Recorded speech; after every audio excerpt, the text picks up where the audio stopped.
Good morning বন্ধুরা, SR ব্লগে সবাইকে স্বাগত জানিয়ে আজকের ব্লগটা শুরু করছি। আর আজকে দেখো সকাল সকাল ঘুম থেকে ওঠার পরেই দেখছি ঝলমলে রোদ্দুর আকাশ। আর এই যে দেখো গাছে প্রচুর পরিমাণে জাম হয়েছে। ওই জামগুলো আজকে পাড়ার কথা আছে, পাড়ার কথা বলতে পারা যায় না, সেই জন্য করে সমস্যা হয় একটু, কেউ পারতে পারে না। একটু দেখি কাউকে গাছে উঠিয়ে যদি পারতে পারি নাকি। আর ওই দেখো বাগানে কত সুন্দর ফুল ফুটেছে, গাছ পুরো ভর্তি হয়ে গেছে লাল। নিচ থেকে ভালো দেখা যায়, উপর থেকে অতটাও ভালো দেখা যায় না। আর পুরো পরিবেশটা খুবই সুন্দর। এখন নিচে যাব, ঘরের সমস্ত কাজকর্ম শুরু করব। এখনো নিচে যাইনি, উপরেই শুয়েছিলাম। আর উপরের থেকেই উঠে তোমাদের সাথে শেয়ার করলাম সকালের প্রকৃতি।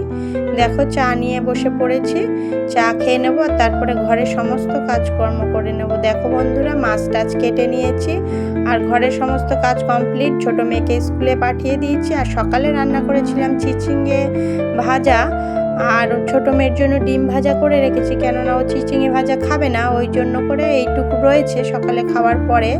আর ও যেহেতু স্কুল গেছে, স্কুল থেকে এসে ভাত খাবে, ওই জন্য করে রেখেছি ডিম ভাজাটা। আর দুপুরে রান্নাটা বসিয়ে দিই। ফলই মাছ আনা হয়েছিল, ফলই মাছ দিয়ে কাঁচকলা আলু দিয়ে ঝোল করব। আর কাঁচকলা এখন সব সময় দেখতে পাচ্ছ, কেননা কাঁচকলা আজকে এখন গাছে হয়েছে, তো ওই জন্য কাঁচকলাটা খাওয়া হচ্ছে। আর যেহেতু প্রচণ্ড পরিমাণে গরম, ওই জন্য ওই কলাটা দিয়ে পাতলা করে ঝোল করাটা ভালো, ওই জন্য করে।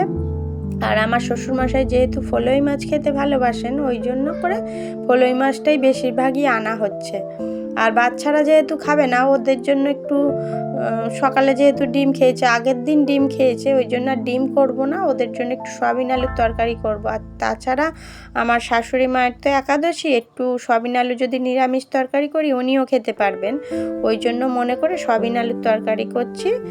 আর কলা ভাজা করছি, পটল ভাজা করব, পটলটা এখনও কাটা হয়নি, তাই জন্য পটলও ভাজা করব। আর এই হচ্ছে আজকে দুপুরে রান্না বান্না কমপ্লিট করব। তাহলে ঝপঝপ করে রান্নাটা কমপ্লিট করে নিই, তারপরে রান্না কমপ্লিট করে স্নান সেরে পুজো দেব, দেওয়ার পরে ট্রেনিংয়ে যাব, ওই জন্য করে তোমাদের সাথে এতটুকু শেয়ার করলাম। তারপরে রান্না হয়ে গেলে আবারও আসছে। এই যে পটলগুলো এখনও কাটিনি, আর এই যে সয়াবিনের আলু আর পেঁয়াজ রসুন কেটে রেখেছি। ওরা বলল যে নিরামিষ সয়াবিনটা করবে না, পেঁয়াজ রসুন দিয়ে করবে, তাই আমি বললাম ঠিক আছে, পেঁয়াজ রসুন দিয়েই সয়াবিনটা করব। আর মাছটা করব। এই দেখো মাছের ঝোলটা কমপ্লিট হয়ে গেছে আমার।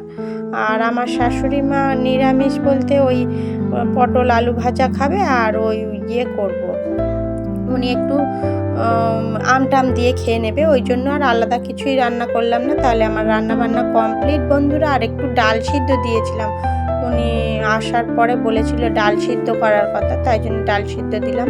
আর দেখো বন্ধুরা, গাছের কতগুলো জাম পাড়া হয়েছে। আমি এখন ট্রেনিং থেকে বাড়ি চলে এসেছি, এখন বাজে 3:30। আর এই জামগুলো নিয়ে এখন খাবো। তাহলে বন্ধুরা, ভিডিওটি এই পর্যন্তই। ভিডিওটি যদি ভালো লেগে থাকে লাইক কমেন্ট শেয়ার করবেন, সাবস্ক্রাইব করবেন, আমার পাশে থাকবেন। দেখা হচ্ছে নতুন একটা ভিডিওর সঙ্গে, ততক্ষণের জন্য টাটা। সবাই খুব খুব ভালো থাকবেন, খুব সুস্থ থাকবেন। টাটা বন্ধুরা।